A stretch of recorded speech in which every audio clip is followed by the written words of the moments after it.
और आज Dixon technologies के नोएडा ऑफिस में हम हैं और यहाँ पे मेरे साथ जुड़ रहे हैं आज Saurabh Gupta, group CFO of Dixon Technologies. ये एक स्पेशल एडिशन है ET now on the go, Noida पहुँच चुका है। थैंक यू सो मच कि आप हमें यहाँ पे इन्वाइट किया हुआ है। एंड मैं स्टार्ट करना चाहूँगी जो ईएमएस इंडस्ट्री है, हम अभी बात कर रहे थे 2017 में सिर्फ डिक्सन टेक्नोलॉजीज़ एक ही कंपनी थी जहाँ पे एज ए लिस्टेड प्लेयर थी। अब काफ़ी ग्रो हो चुका है ईएमएस इंडस्ट्री। ओवरऑल इंडिया की ये ईएमएस इंडस्ट्री की अपॉर्चुनिटी क्या है, कंट्री में ग्रोथ क्या है, and as well as export opportunities, ये कैसे शेप अप होता है इंडस्ट्री के लिए? तो ये इंडस्ट्री के लिए बहुत अच्छा है कि काफ़ी नई कंपनीज भी लिस्ट हो रही हैं, क्योंकि अगर आप देखें अभी इंडिया का जो शेयर है ग्लोबल इलेक्ट्रॉनिक मैन्युफैक्चरिंग स्पेस में वो जस्ट 2% है, जो ब्रॉडली $20 बिलियन हो गया। हमें लगता है कि ये एनालिस्ट भी जो प्रेडिक्ट करते हैं और जिस हिसाब से ये सप्लाई चेन डाइवर्सिफाई हो रही हैं और इंडिया के अपने एडवांटेजेस हैं, लो लेबर कॉस्ट की, लेबर पूल अवेलेबिलिटी की, सो हमें लगता है ये शेयर एज़ पर एनालिस्ट ने भी जो प्रेडिक्ट किया है हायर सिंगल डिजिट हो जाएगा 2030 तक, एंड ये 2040 तक ऑलमोस्ट 20% हो जाएगा। चाइना आज के दिन पे 45% शेयर पे बैठा है। तो क्लियरली हम सोचते हैं कि ये अगर ये 2040 में 20% हो सकता है, तो आज ये 20 बिलियन की अपॉर्चुनिटी क्लियरली 370-380 बिलियन की हो सकती है। तो हमें बहुत सारे डिक्सन चाहिए जो इंडिया को उस लेवल पे लेके जाएं, जैसे हमारी आईटी कंपनीज़ ने इंडिया को एक डिफरेंट लेवल पे लेके गए हैं ग्लोबली। सो गवर्नमेंट का भी वही ऑब्जेक्टिव है कि पीएलआई के थ्रू गवर्नमेंट जो स्कीम्स लेके आए हैं या उनके जो बाकी पॉलिसी फ्रेमवर्क है, चाहे वो ड्यूटी रैशनलाइज करने का, पीएमए प्रोग्राम का, पीएलआई पॉलिसी का या सेमीकंडक्टर पॉलिसी का, उनका ऑब्जेक्टिव एक तो है कि इंडिया को बहुत बड़ा हब बनाना है मैन्युफैक्चरिंग करने के लिए, इंडियन मार्केट के लिए और ग्लोबल मार्केट्स के लिए। एक कॉम्पोनेंट इकोसिस्टम क्रिएट करना है, जॉब्स क्रिएट करनी है इतनी बड़ी पॉपुलेशन के लिए, और चौथा है कि कुछ ग्लोबल चैम्पियंस बनाने हैं जो कि इंडिया को ग्लोबल लेवल पे लेके जाएं। एंड डेफिनेटली हमें लगता है कि बहुत बड़ी अपॉर्चुनिटी है सबके लिए। एंड ये industry definitely consumer durable industry जितनी भी स्पीड से ग्रो कर रहा है, ईएमएस इंडस्ट्री हमें लगता है कि ये मोर देन जो भी इंडस्ट्री की ग्रोथ हो रही है उससे ज़्यादा ग्रो करेगा, क्योंकि ब्रांड्स इंक्रीजिंगली आउटसोर्स मोड पे जा रहे हैं। वो सिर्फ फोकस करना चाहते हैं डिस्ट्रीब्यूशन पे, ब्रांडिंग पे, एंड जो आउटसोर्सिंग है, इवन आउटसोर्सिंग में जो डीपनिंग ऑफ मैन्युफैक्चरिंग है, इवन द डिज़ाइनिंग भी वो धीरे धीरे आउटसोर्स करना चाहते हैं। ओके और ये China+1 strategy, obviously right now leader है चाइना ईएमएस इंडस्ट्री में and in the world right now. ये आगे जाते हुए how much of that share will we be able to take कि हम अपना ही नया शेयर बनाएंगे इंडिया एज अ कंट्री, कि China+1 स्ट्रैटेजी विल वर्क और will we be making a difference? देखिए, एक तो overall global EMS industry grow करती रहेगी, उसमें हमें लगता है कि इंडिया का जो परसेंटेज शेयर है वो बढ़ता रहेगा और चाइना का धीरे धीरे गिरेगा, क्योंकि चाइना का क्लियरली एक तो कॉस्ट स्ट्रक्चर्स बहुत बढ़ रहे हैं, प्लस चाइना ऑल्सो सफ़र कर रहा है थोड़े ट्रेड बैरियर जो यूएस और अदर कंट्रीज़ उन पे लगाते हैं। इंडिया का डेफिनेटली एक बहुत बड़ा एडवांटेज है। एंड हमें लगता है जो गवर्नमेंट का पॉलिसी फ्रेमवर्क है, पॉलिसी इनिशिएटिव्स हैं, वो क्लियरली अलाइंड है towards making India as a part of the global value chains. And वो बहुत बड़ा वो प्ले आउट हो रहा है और धीरे धीरे और प्ले आउट होगा, क्योंकि गवर्नमेंट की भी कंटिन्यूटी रहेगी पॉलिसी की।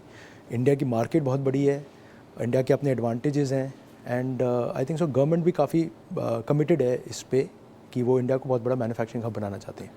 Absolutely. And I want to talk कि ये जो स्कीम्स है, पीएलआई स्कीम्स की आई हुई है, वेदर यू से mobile, IT hardware, all the schemes, ये कंपनीज के लिए कैसे वर्क करती है? एंड इन टर्म्स ऑफ क्या नेसेसरी है कंपनीज के पास बैकवर्ड इंटीग्रेशन होने का कि उनको ज़्यादा पुश मिल सके पीएलआई के लिए, या स्कीम्स का सपोर्ट ज़्यादा मिल सके? या ये पीएलआई का ऑब्जेक्टिव इस तरीके से है कि आपको कुछ एक मिनिमम केपेक्स करना है, कुछ रेवेन्यू करना है, आपको फिर गवर्नमेंट उस पर इंसेंटिव देगी। Incentive generally 5 to 6% of your sales रहता है। एंड वो एक विंडो गवर्नमेंट ने रखी है पीएलआई की अराउंड 5 से 6 साल। तो कुछ पीएलआई 5 साल की हैं, कुछ 6 साल की हैं। कुछ पीएलआई में गवर्नमेंट ने बोला है कि लोकलाइजेशन इंपॉर्टेंट है, और कुछ पीएलआई अभी फ़िलहाल लोकलाइजेशन को नहीं कहती है, बट हो सकता है वो न्यू अवतार में कभी दोबारा आएँ तो लोकलाइजेशन पे बात कर सकती हैं। जैसे आईटी हार्डवेयर अगर आप पीएलआई देखें तो आपको कुछ पीएलआई मिलेगा अगर आप सिर्फ फाइनल असेंबली करेंगे, बट अगर आप मोर एंड मोर लोकलाइजेशन करेंगे, जैसे बैटरी का, चार्जर का, डिस्प्ले का, कैबिनेट का, तो आपको इंसेंटिव गवर्नमेंट से ज़्यादा बढ़ेगा। तो क्लियरली गवर्नमेंट का ऑब्जेक्टिव ये है कि मोर वैल्यूडेशन बढ़े, मोर बैकवर्ड इंटीग्रेशन हो इंडिया में, और मोर मैन्युफैक्चरिंग हो, और इम्पोर्ट बिल कम होता जाए, इवन जो कंपोनेंट्स आज इम्पोर्ट हो रहे हैं। अभी सबसे ज़्यादा कहाँ पे ज़्यादा इंक्वायरीज आते हैं आपके? आप इतने डाइवर्सिफाइड हो, आपके इतने सारे सेगमेंट्स हैं, ग्लोबल क्लाइंट से कहाँ से सबसे ज़्यादा इंक्वायरीज आती है अभी? हमें लगता है एक्सपोर्ट अपॉर्चुनिटी हमारे 3-4 वर्टिकल्स में प्ले करेगी, इंडिया की, हमारी डिक्सन की, हमारी इंडस्ट्री की, जहाँ पे हमें लगता है हमारा ग्लोबल प्ले होगा या ग्लोबल कॉस्ट कॉम्पिटिटिवनेस होगा। एक तो डेफिनेटली मोबाइल, हम ऑलरेडी आज एक्सपोर्ट कर रहे हैं हमारे एंकर कस्टमर के लिए। हमें लगता है जो और कस्टमर हमने एडिशंस करें उनमें भी कोई ना कोई मोबाइल की एक्सपोर्ट अपॉर्चुनिटी आएगी। क्लियरली हमें फिर लाइटिंग, जो इंडोर लाइटिंग का पोर्टफोलियो है, स्पेशली एलईडी लैम्प्स का पोर्टफोलियो है, उसमें हम लोग टॉप 5 कंपनीज़ में हैं globally in terms of our product portfolio, cost competitiveness. तो वहाँ पे भी जो बड़ी रिटेल चेन्स हैं ग्लोबल और जो बड़ी कंपनीज़ हैं वो भी वो अपने आप को डी रिस्क करना चाहती हैं, डाइवर्सिफाई करना चाहती हैं सप्लाई चेन को। तो हमें वहाँ से भी लाइटिंग के भी काफ़ी इंक्वायरीज़ आ रही हैं, यूएस से, यूरोप से, प्राइवेट लेबल, जो उनके प्राइवेट लेबल ब्रांड्स के लिए। और हमें लगता है आगे आने वाले सालों में इवन वॉशिंग मशीन, जो कि हमारी सेमी ऑटोमेटिक वॉशिंग मशीन है और फुल्ली ऑटोमेटिक वॉशिंग मशीन है, और ख़ासकर फुल्ली ऑटोमेटिक वॉशिंग मशीन हमें लगता है उसमें भी अपॉर्चुनिटीज़ आएंगी इंडिया के एक्सपोर्ट की। अगर आप देखिए इंडियन गवर्नमेंट भी काफ़ी एफटीएस पे फोकस कर रही है, फ्री ट्रेड एग्रीमेंट पे फोकस कर रही है। तो वियतनाम जैसी कंट्री जो कि इतना ग्रो करी है over the years in electronics, because उन्होंने काफ़ी एफटीएस साइन करे हैं, फ्री ट्रेड एग्रीमेंट साइन करे हैं विद कंजम्पशन इकोनॉमीज़। तो हमारी करंट गवर्नमेंट भी काफ़ी ट्राई कर रही है, वो होगा तो इन कैटेगरीज में पॉसिबिलिटी है। और फिर हमें लगता है कि आगे even telecom and networking products, जो आपके जीपॉन्स हो गए, मोडम्स, राउटर्स या सेट ऑफ बॉक्सेस हो गए, उसमें भी ग्लोबल ओडीएम प्लेयर्स इंडिया को देख रहे हैं कि एक मैन्युफैक्चरिंग हब बने।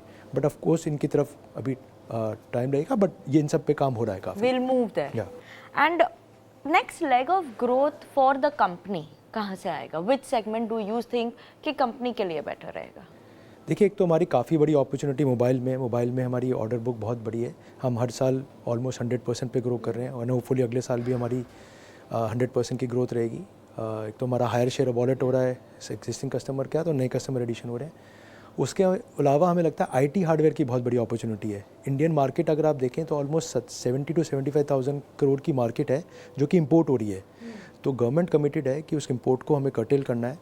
एंड तो गवर्नमेंट ने 2 चीज़ें करी है, एक तो उस पर पीएलआई लेके आई है, गवर्नमेंट ने उसका इंसेंटिव बजटरी आउटले बढ़ाया है, और दूसरा गवर्नमेंट उसको some kind of a restricted category में डाल रही है so that more domestic manufacturing हो उस कैटेगरी की। तो इसमें हमें लगता है दोनों बिजनेसेस में अपॉर्चुनिटीज़ काफ़ी अच्छी रहेंगी डिक्सन के लिए। ओके, सबसे ज़्यादा ये दोनों में अपॉर्चुनिटीज़ रहेगी। और कोई बैकवर्ड इंटीग्रेशन काइंड के कंपोनेंट्स पे कंपनी फोकस करना चाहती है? Any new division that company add करना चाहेगी नेक्स्ट 5 साल में, क्या ये एक्सपेक्ट कर सकते हैं? या सो हम मोबाइल के कुछ कंपोनेंट्स में डेफिनेटली जाना चाहते हैं। तो over the last few years हमने नए वर्टिकल्स ऐड करे हैं, बट अब इंटरनली स्ट्रैटेजी डिक्सन में ये है कि हमें कंपोनेंट्स भी देखने हैं। और हमने गवर्नमेंट से एक रिक्वेस्ट और करी है कि आप कंपोनेंट के अलग पीएलआई लेके आइए। होपफुली गवर्नमेंट जब इलेक्शन के बाद आती है तो उसके बाद हो सकता है वो पीएलआई लेके आए। ऑलरेडी डिस्कशंस गवर्नमेंट के साथ चल रहा है। तो हम लोग जो डिस्प्ले मॉड्यूल होता है मोबाइल का, जो कि एक लार्ज कंपोनेंट है किसी भी मोबाइल फ़ोन का, उसको बहुत ज़्यादा सीरियसली देख रहे हैं। तो हम उस पर प्रोजेक्ट पे वर्क कर रहे हैं, हम जो टेक्नोलॉजी पार्टनर है उसके साथ काम कर रहे हैं, एंड होपफुली हम उसमें उस पर डेफिनेटली हम करेंगे काम और उसको लेके आएंगे। एब्सोल्युटली। और नेक्स्ट 5-6 साल की बात करें तो ओवरऑल ग्रोथ कहाँ पे देख सकते हैं? मैं एक रिपोर्ट पढ़ रही थी कि वहाँ पे एनालिस्ट है एक्सपेक्टिंग कि आप 4x ग्रोथ करोगे in the next 5 years, you'll be 4x around FY24 और 18,000 crores. Is that something that is a possibility? या अपॉर्चुनिटी साइज़ बहुत बड़ा है। जैसे मैंने आपको बताया अभी एक्सपोर्ट्स तो हमने स्क्रैच ही किया है, एक्सपोर्ट्स में बहुत बड़ी अपॉर्चुनिटी है। और डेफिनेटली आईटी हार्डवेयर बताया, मोबाइल बताया। सो क्लियरली मेरे को लगता है कोई रीज़न नहीं है कि हम 35 से 40% के एनुअल ग्रोथ नहीं कर सकते। वो डेफिनेटली कर सकते हैं, कुछ सालों में हमारी ग्रोथ इनफैक्ट बेटर होगी, बट उतने काइंड ऑफ क्या कर से या तो डेफिनेटली हम तो 4x तो हो ही सकता है। मैं आपको नंबर दे रहा था, मतलब या बट काफ़ी बड़ा नंबर होगा, काफ़ी बड़ा नंबर होगा। Absolutely. And lastly sir, I just want to know कि सेमीकंडक्टर्स वो भी एक एकदम इम्पोर्टेंट सेक्टर हो गया है, क्या हम वहाँ पे जाने की कोशिश करना चाहेंगे कि अभी वॉट एवर सेक्टर्स सेगमेंट्स कर रहे हैं कि वहाँ पे ही है अभी हमारा फोकस ये है कि एग्जिस्टिंग सेक्टर्स पे ही, एग्जिस्टिंग वर्टिकल जहाँ पे हमारे पास अच्छी ऑर्डर बुक है वहीं पे फोकस करें, कुछ कंपोनेंट देखें, वहाँ डीप करें और उन्हीं वर्टिकल्स में अपनी कैपेबिलिटीज़ बिल्ड करें, ताकि हम उसमें एक अपना अच्छा एक लार्ज मास स्केल क्रिएट सकें, एक डिफरेंट मोड क्रिएट कर सकें। सेमीकंडक्टर थोड़ा डिफरेंट बॉल गेम है। एक तो वो काफ़ी हाई ऑन केपेक्स है, प्लस लॉन्ग जेस्टेशन प्रोजेक्ट है, प्लस आपको कोई टेक्नोलॉजी पार्टनर चाहिए। तो अभी कंपनी का फोकस सेमीकंडक्टर की तरफ नहीं है, बट डेफिनेटली आगे आने वाले सालों में डेफिनेटली अगर कोई अपॉर्चुनिटी होगी तो डेफिनेटली हम इसको इवैल्यूएट करेंगे। और क्या मैं ये बोल सकती हूँ apple a day keeps a doctor away kind of a thing, तो हम एप्पल को एडिशन करेंगे या any talks on that front because they are focusing a lot more on India production, तो क्या ये पॉसिबिलिटी है, एनी कॉन्वर्सेशंस चल रहे हैं अभी? सी एप्पल बहुत डीपली कमिटेड है इंडिया पे, एंड मैंने आप जैसे बताया उनको almost 20% of the global production India से सोर्स करनी है 25-26 से। ऑलरेडी अ सिग्निफिकेंट पोर्शन वो लोग कर रहे हैं, उनके 3 वेंडर पार्टनर्स इंडिया में ऑलरेडी हैं, एंड वो मोबाइल मैन्युफैक्चरिंग के अलावा कंपोनेंट इकोसिस्टम भी क्रिएट करना चाहते हैं।